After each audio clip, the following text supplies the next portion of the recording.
In my last video, and also in my previous examples, you saw how in order to get our end result, we often have to do many intermediate steps. And what happens as a result is we get a lot of kind of intermediate columns as we do our intermediate work.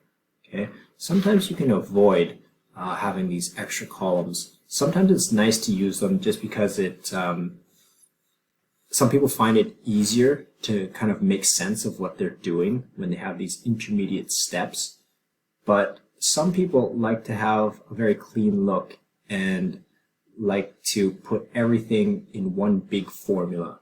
Okay, so in this video, I'm going to show you how to make a complex formula, or sometimes we call it formulas inside other formulas. Okay, so I'm going to show you how to generate a username just in one step, or not really one step, but just in one line. Okay, we'll call this username. Okay, so feel free to pause this video at any time and kind of go over it in your head, practice it yourself, okay?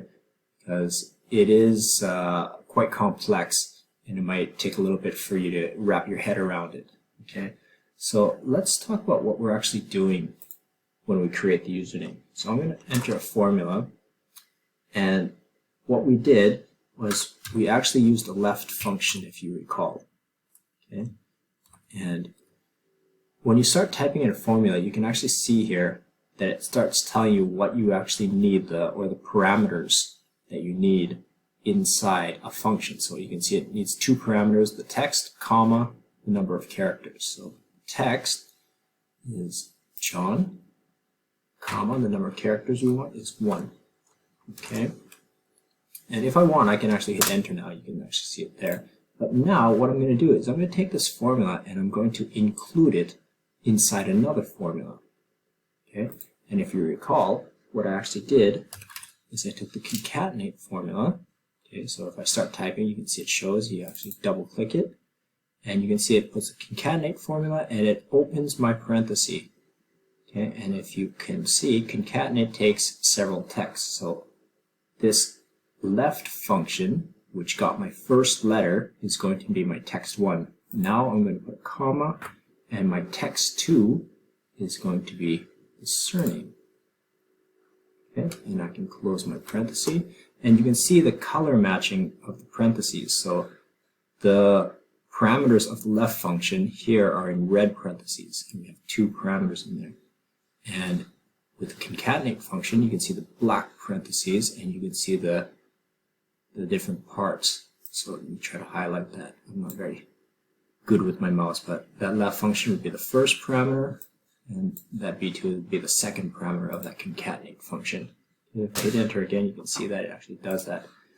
And the last thing we did was we took all of that and we stuck it in the lower function. Okay, so let's start typing the lower function. Okay, I can open my parenthesis and close the parenthesis. So the black parentheses surrounds all of that thing. So basically all of that thing gets thrown into the lower function. And again, you can see the color coding, black parentheses on the outside, red parentheses for the concatenate this time, and purple parentheses for the left. Okay, so once I have that, I hit enter, and you can see that I got everything with no intermediate columns. And how I've done it is I took functions, put them inside other functions, and the result I put inside other functions. So functions in functions. So it's kind of hard to say which is the better way, but it just kind of depends on the situation and what happens as a result. This might be a little bit more complex, might be kind of harder for you to kind of grasp what's going on. It's kind of easy to kind of make mistakes with your parentheses, things like that. Whereas the other way, making intermediate steps, can be easier to comprehend. So first step, second step, last step, and you can kind of see each function being applied, okay? But that does generate more columns, so some people might not like that. We did say that if you do have a lot of like intermediate work and you don't think you want to show that to people, you can either take those and right click and hide them like that. Right, let's unhide that. Another way is to take things like that and just kind of make them like a lighter color, just so that you can say, okay, there's stuff there, but it's not so important. And I can just make that really tiny. And then, so several ways you can do it with that. So, like I said, just a matter of the situation and what you actually want to do. If you don't mind having those extra things, go ahead and do it like that. Otherwise, some people kind of find it cleaner to do the function in function type thing.